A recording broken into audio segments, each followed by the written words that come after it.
just fine. Alright, so we're going to go with this. So, if you're watching on YouTube, we are sponsored by HelloFresh currently, so make sure you go over there and check them out. Use my code to get 21 free meals.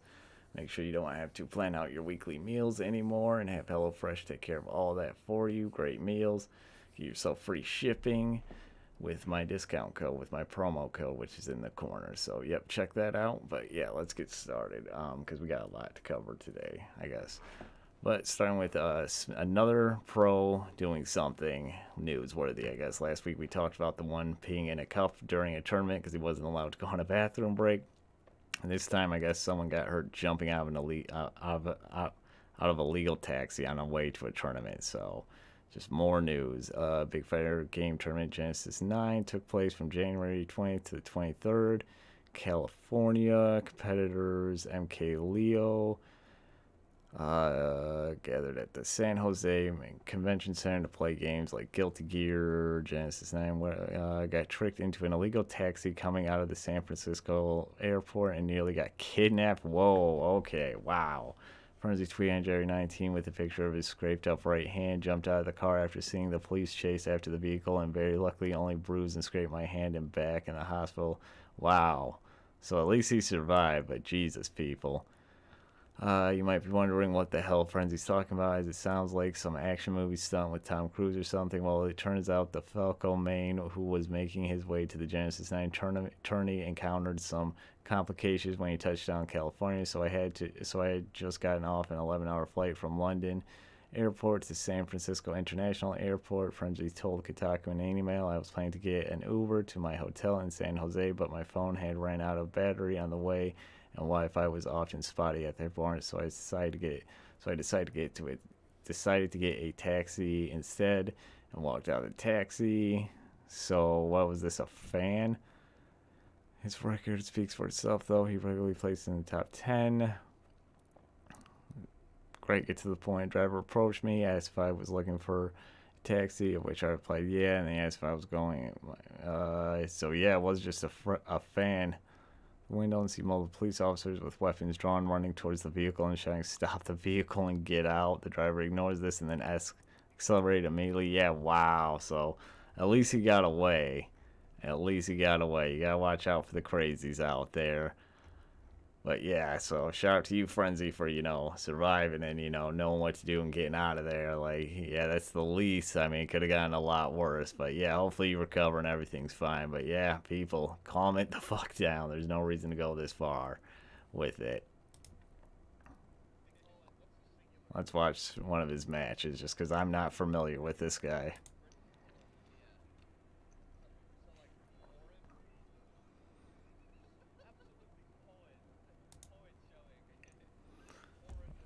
Yeah, watch out who's in your circle, people. You never know who's a crazy like that. Someone who's overly obsessed will do some crazy shit to be near you. Especially if you're one of these esports people. There's a lot of people that want to just be near you and spend time with you, I guess. Yeah, it's scary.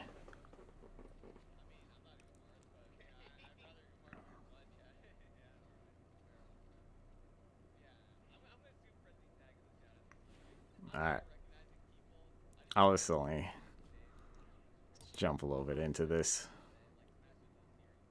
Oh wow, he's actually losing. Well, kinda. Does that more, what, characters or whatever you want to call it? Nice.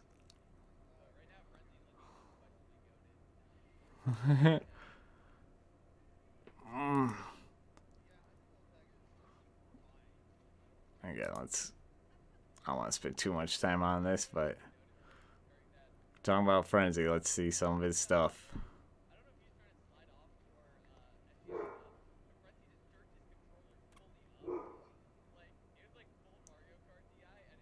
Nice. Well, glad he's... Oh crap, where is it? Glad he's okay. That is a crazy story. Always something in the esports world, I guess. No, thank you. What's next? Oh yeah, Kedabra will finally be reintroduced after an 18-year ban in Pokemon. Now, I never fully heard why Kedabra was banned in Pokemon, but I've, always heard stuff about Kedabra being banned in Pokemon and whatnot. So, why do they plan on bringing him back? Over 20 years, alongside the series of other original Pokemon cards, something that would have previously been blocked by illustrationist. Oh, was this? Oh, it was a lawsuit. Okay, so it had nothing to do with him in general in the card game. It was a lawsuit between the company and the artist. Said it was able to confirm Kedabra's return after viewing a leaked sell sheet for the upcoming set. While on its face, it seems obvious that number 64 would be included along with the 51. Kedabra has been excluded from the card games since the early 2000s. It's when Geller, best known for performing conjuring tricks. Oh, that's right. There was also a thing about he was like somehow based off a psychic medium or something like that. First discovered Kedabra and tried to take the town to court over the. Yeah, okay. So just a bunch of stuff that happened with this one Pokemon and this one card. About this, he told BBC back in 2000, I wouldn't have been given permission for an aggressive and, in one case, evil character to be based on me. It probably was not based on him. It probably was not based on him at all. Geller didn't stay angry though. Following years of failed lawsuit pleas from fans and even his own granddaughters, he eventually relented. In 2020, he sent a letter to Nintendo giving permission for Kedabra to continue being used. Pokemon Company CEO, not gonna butcher his name, wrote back at the time to thank him. Wow, really, really? Again, I don't think you are forgiven, Uri Geller. Now we can all sell Kedabra reunited. Wait, now we can all see Kedabra reunited with the original Pokemon in the card game this summer. I love you all, and I admit totally, openly, and honest, I was a fool. It was a devastating mistake for me to sue Pokemon. Kedabra was basically a tribute to Uri Geller, but it's back now. Forgive me. I love you all. So wait, was it a tribute? Was it a tribute or not? Because I don't know. I don't know too much about this Geller guy or anything like that, but it just seems like maybe he took it too far because he saw someone bending spoons, even though that was in the Matrix. Did he also try to sue the Matrix for bending spoons too? That shit's been around forever, man. So just someone's ego taking over. But it's cool to see Kedabra coming back, and hopefully someone can get their hands on some original Kedabra cards and whatnot, because I would like to have an original Abracadabra now, because they're some of my favorite original Pokemons in the game to use. But moving on, 5 games to expect. So we talked last week about Ubisoft and some of the troubles they're having, and Skull and Bones being delayed again. So now let's see what Ubisoft might have for us in 2023, and what we might be skeptical of. Do so well for Ubisoft failing to ship big games. Wow, where? Oh, is it just a slideshow? Oh, well, this is cool. So what, we got Oddballers. What is this? A dodgeball looking game? Yeah, if you like tropical entries, then here's one at the moment. We're publishing this article. Oddballers is quite at the opposite end of the scale when it comes to Ubisoft, looking like Fall Guys. It's dodgeball, but with TNT. Yep, no thank you, pass. What is this, Switch? Yeah, it's going to be on the Switch, so that's probably not going to make them a lot of heart or money.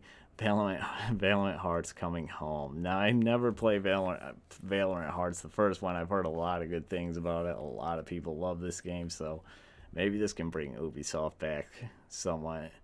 Netflix this year coming home as a follow-up to the much forgotten but fascinating puzzle adventure, The Great War. Is this a game?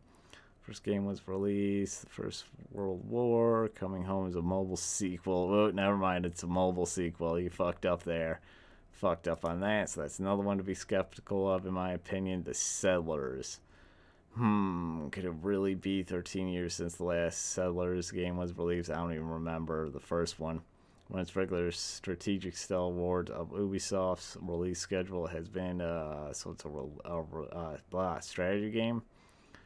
Let's check it out somewhat. Oh, it's only 2 minutes.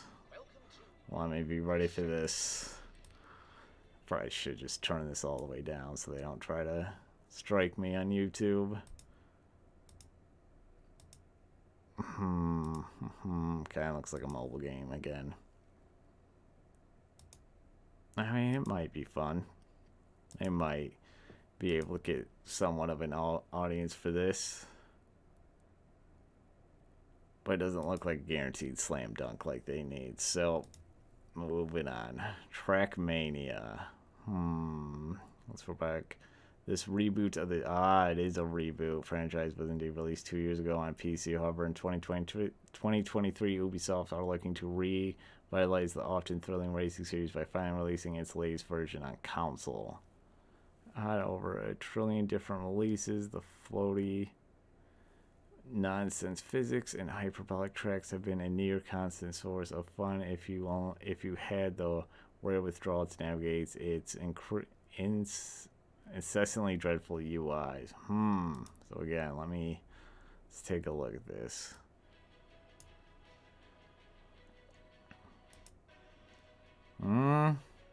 This could be fun.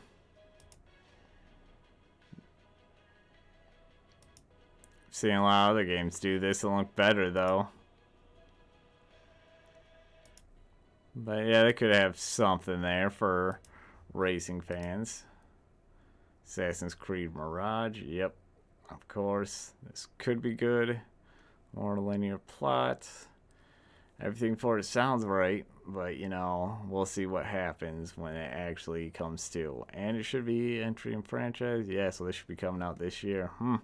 Looking forward to that. So that could be one of the big ones. That could be one big one that brings them some hype back. Infinity. Now I'm trying to remember. Not a description of the playtime of Assassin's Creed Valhalla, but rather a new service that intends to host Ubisoft's 79 billion AC games themed around the animus nonsense that justified the franchise's DNA-based time-traveling silliness. The main speculation about Infinity suggests that this will be sort of a portal to access forthcoming and maybe past AC games, which itself will evolve over time, Yeah, so is it going to be like a new service where you can just play Assassin's Creed games, or is it going to be, I wonder if it's going to be like all the Assassin's Creed games in one. Highly doubt it. That's way too much. So it's only a minute. Once this fucking ad plays, even though we're not on YouTube. Let me see. I don't think I've seen this yet, so let me see it and see what I think of it.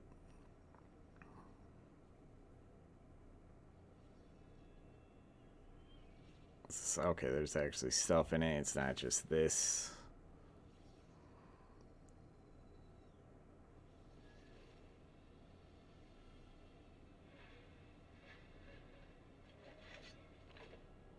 So that looks like Assassin's Creed China.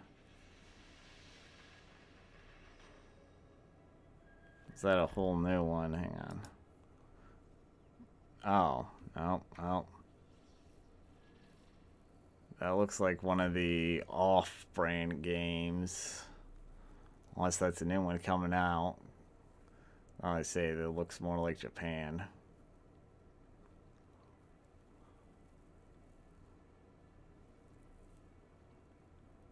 That might be Valhalla. Is that it? Codename Hixie. So there might be two new games. There might be two new games, future games, if they stay afloat. But I don't know what Infinite is. Tom Clancy's The Division Heartland. Ooh, really extraordinary to have gotten this far down an Ubisoft list before finding the first example of a game being developed by the zombie corps of Tom Clancy. This time, the prolific post-alive writer is giving us a free-to-play game within the Division's universe, which obviously raises questions of how Ubisoft intends to monetize it. However, the good news is it's coming from Red Storm, who were once one of Ubi's most reliable studios, having gone awfully quiet since 2017 Star Trek Bridge Crew. And closed beta to sign up for. So, wait, let's see which. There's also the Division Resurgence, which will be a mobile game. Ugh. So is this DLC or is this going to be a whole new? If I had to guess, when they say free to play and in the Division universe, I'm going to say Battle Royale. It's going to be a Battle Royale game.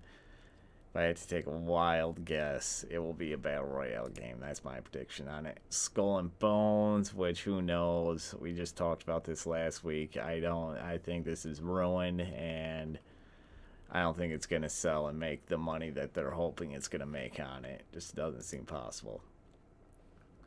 Oh, the Avatar Frontiers of Tomorrow. I'm not a huge Avatar fan. I thought this game was supposed to come out a long time ago. But, oh yeah, originally announced in 2017 to be developed by Ubisoft's Swedish studio Massive some 60 years later, and there's still little to see of it. 6 years later, my bad. Clearly hitting its last 2020 release date would have been ideal given the release of Avatar 2, right? But it turns out that wasn't to be. Its most recent delay has seen it flung into the same fiscal year 2023-2024 Skull and Bones. Oh man, well, I don't care. Might be good, it might not be. We'll see. Definitely won't be something I'm into. This I'm really interested in, so this didn't get scrapped either. Was this number 11 or 12? And to finish, here's the least likely Ubisoft game to see release. Ah, damn it, or perhaps ever, which is incredibly sad. Was Sands of Time was it's revolutionary, an exceptional game that reinvented how all third-person action games should be played. Well, it's astonishing rewind time mechanics and fabulous 3D platforming. Sadly, no one else has had the sense to copy it, and 20 years later, we remain stuck in a mire of action games that endlessly kill us rather than let us keep going. Oh, and there was that Jack Gyllenhaal film to rub salt in the wound. No shit. Yeah, they did announce a remake. That didn't happen, and it was maybe for the best given just how awful it looked in the trailer above.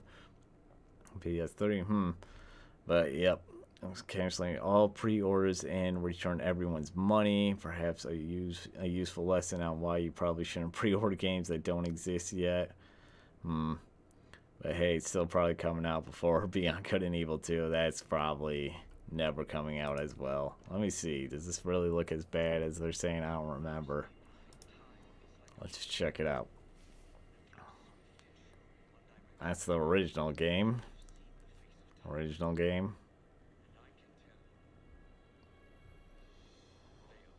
Yeah, I love the original game. Yeah, that, yeah.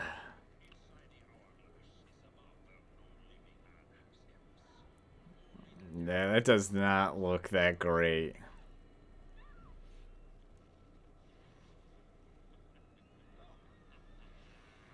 That looks like, yeah, it should have came out way long ago. Why does his sword look so small?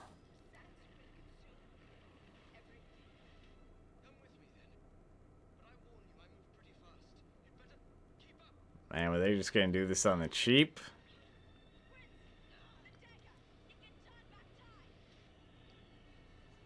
I'd love to see a Prince of Persia remake.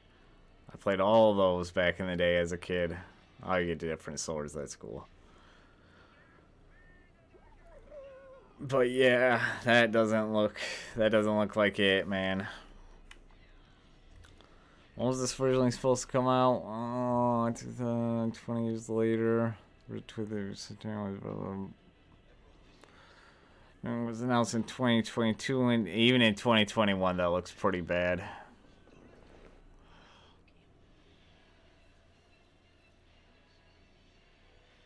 Can you just let go of the, wow, that is not how the original sword looked, I don't think, on the cover.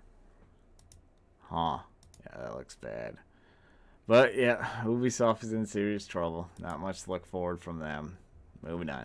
Rick and Morty creator leaves studio behind 2020's two biggest game launch after allegations. So, as a lot of you probably already know about, goddamn, I'm drawing a blank. Justin Roiland.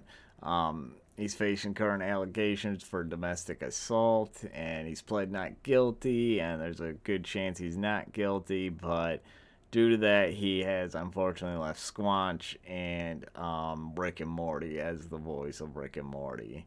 So really sad times. I'm really hoping he comes out on the other side of this, but I don't know the full extent of the charges and everything going on. Because in my opinion, the only people that do were him and whoever else was in that hotel with him that night. So that's it's just a whole sad situation, though, especially after them releasing High on Life and that doing really well, and everyone liking that, and everyone liking Trover Saves the Universe, for this all to come crashing down like this. But there's also lawsuits of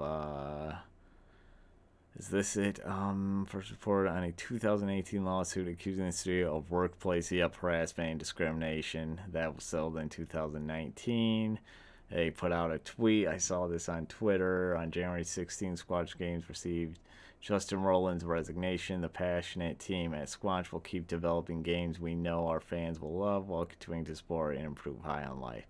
My whole thing is, though, like, he was such a big part of that studio and that show that I just don't know how that's going to happen. Like, how they're going to keep going without his voice and everything. But it's a sad situation with High on Life being like one of the number one games on Game Pass.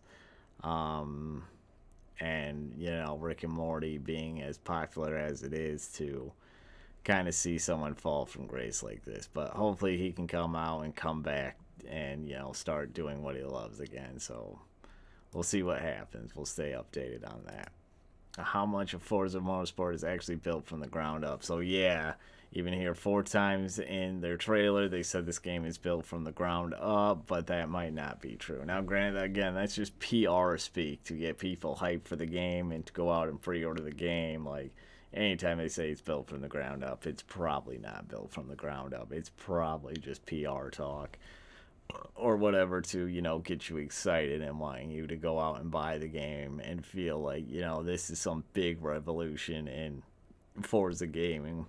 Team Turn 10 Studio has been working to reinvent Forza Motorsport. You can argue they kind of need this breath. 7 games, all 2 years apart, left the series in a rather predictable place with minimal enhancements between each rendition. Microsoft bid to dethrone Gran Turismo finally realized its potential with FM3 and FM4 was the zenith of that formula.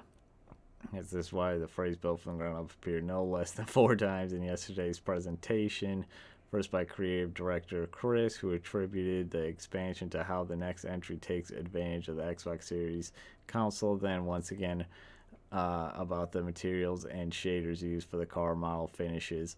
Another time praising the audio system, and finally about the title's 20 environments at launch. Each locale has been built from the ground up for this generation. I think they say that every year about the cars, and, you know, every time they have a new Forza Motorsports, they're like, oh, it's built from the ground up. But yeah, probably not.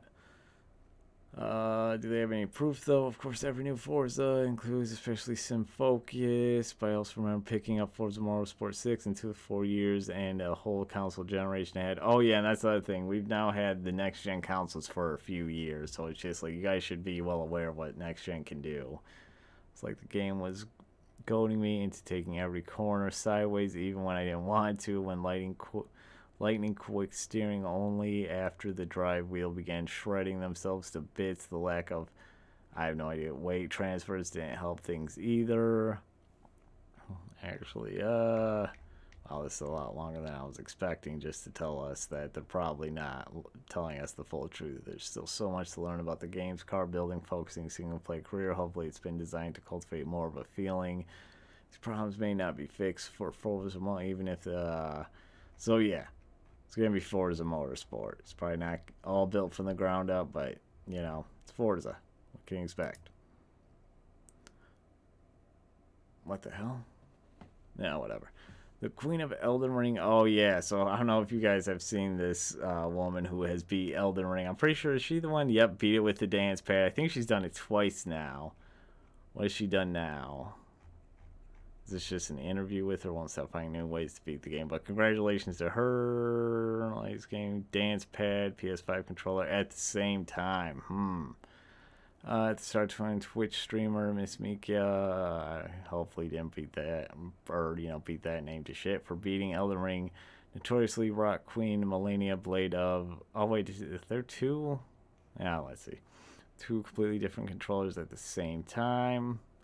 Ridiculous feat of dexterity and focus, but would you have believed this method of play was how she finished From Software's latest Souls Lake in its entirety? Well, it turns out has been embarking on what she dubbed the ultimate challenge run, and now that she's wrapped up Elden Ring, she's doing the same thing with Dark Souls Remastered. Oh, is she going through and doing all of them like that?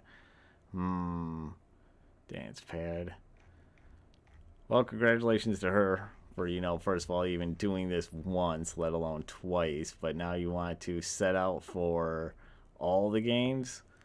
I would just recommend doing Dark Souls 3, and that's it. I think Sekiro, maybe not. That might be too much. And, God, what else? Oh, Dark Souls 2. But, that's just me. Go get it, girl. Congratulations to you on that, and good luck to you in your upcoming adventures of trying to do all this with all the FromSoft game, because as someone who's beat them with just a regular controller, I can't imagine having to correlate my feet and my hands at the same time. Like, you gotta focus on two different parts of your body. Nope.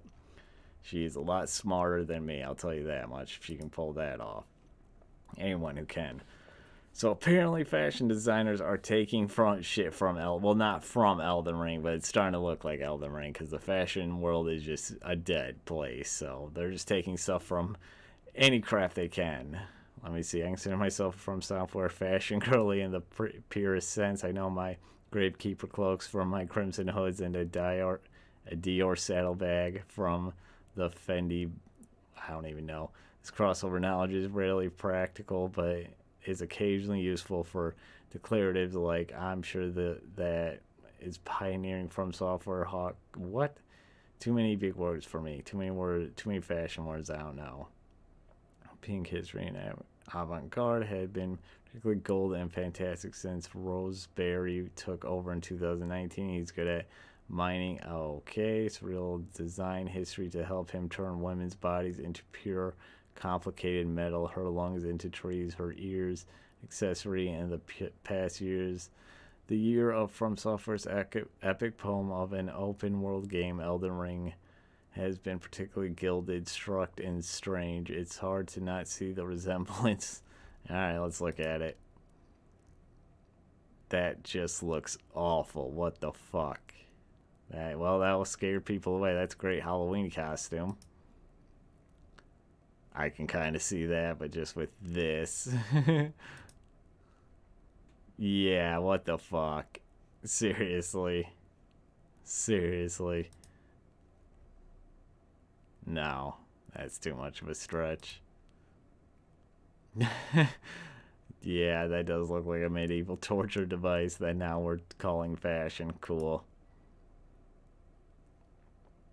Oh, I see it. That's kind of badass, though.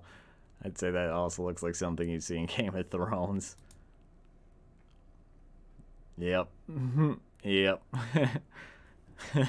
That is pretty badass, though. Wow. Yep, even have the iron toes and everything. Wow. Well, yep, the fashion world is crazy and stupid, but glad to see they're taking from good games. Yep, Rick and Morty. So continuing on with that other story we were talking about, with him out now, people are auditioning for season 7 of Rick and Morty because he won't be doing the voices for them anymore. And I personally, I'm not even gonna read this. I'm just gonna give you my opinion after thinking about this long and hard. I don't think it's a good idea. I think fans are gonna be pissed that he's not voicing them, and I think it'd be better just to take time off from the show and see what happens and see if he returns and then decide what the future of Rick and Morty is. But good luck getting people to take his place and getting people to be okay with that. Like, if they're not like spot on impersonationists or impersonations of Rick and Morty, then I'm probably just gonna tune out and not watch it anymore. So I don't think it's the best idea, and I don't know. that's just my opinion. I don't have any, stakes in it really, I guess you could say, but it's just a whole shitty situation that I hope gets better as time goes on, and they don't have to find new voices for these two, because it's just not gonna go well. And finally, 40K Darktide's Xbox release delayed so PC version can be fixed, which sucks because I really want to play this game. I'm really trying to get into the 40K universe and whatnot, and want to play some of their old games, but I really want to play Darktide, and looks like I'll be waiting longer unless I get my PC upgraded before this comes out. Does it tell us? Late last year, a dark and chunky take on Left 4 Dead set in Games Workshop's grim, distant future. It was okay. Had its problem, but was okay. These problems have persisted into 2023, though, and so the developers are shelving an Xbox version of the game while they get to work fixing them. A statement released earlier today, Fat Shark says they set out to create a highly engaging and stable game with a level of depth that keeps you playing for weeks, not hours, but fell short of meeting those expectations. As a result, they're not only delaying seasonal content for the PC version, but will be delaying the release of the game on Xbox as well. Till when? Few months. Our sole focus is to address the feedback that many of you have. In particular, we will focus on delivering a complete crafting system and a more rewarding progression loop, continuing to work on game stabilization and performance optimization. This also means that we will delay our seasonal content rollout and the Xbox launch. We will also suspend the upcoming release of premium cosmetics. Thank you for playing. Ooh, not good. I think the PC version was that bad. Sure, it had problems, but online games from smaller teams like this often do. Then again, smaller teams often don't have the resources to do everything at once. So if this is why they want to do with blah, blah, blah. Damn it. So no word on when the Xbox version is going to come out. So ended on some bad news if you're an Xbox player that wants to play Darktide.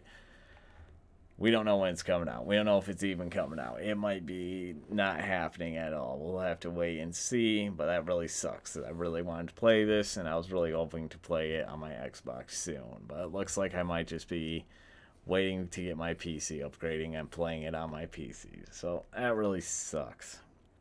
Damn it, I want to play it. Hang on, is there something else? No. Alright, never mind. So yeah, it looks like that is gonna be it. So thank you everyone on YouTube for watching. Make sure you subscribe, leave me a comment, letting know how this could get better, what you would like to see in the future, since that's part of this, just trying to find out what I need to work on for actual YouTube content. So in the future, when I can make these videos better, I know what to do and know how to make them better. So thank you, like, subscribe, make sure to go check out HelloFresh. The link will be down in the description below. Get yourself some free food with free shipping, or free shipping and some food, I'm not exactly sure, but yeah, go check it out and use my code to get yourself some free shipping at least, and help support my channel. So thank you, and have a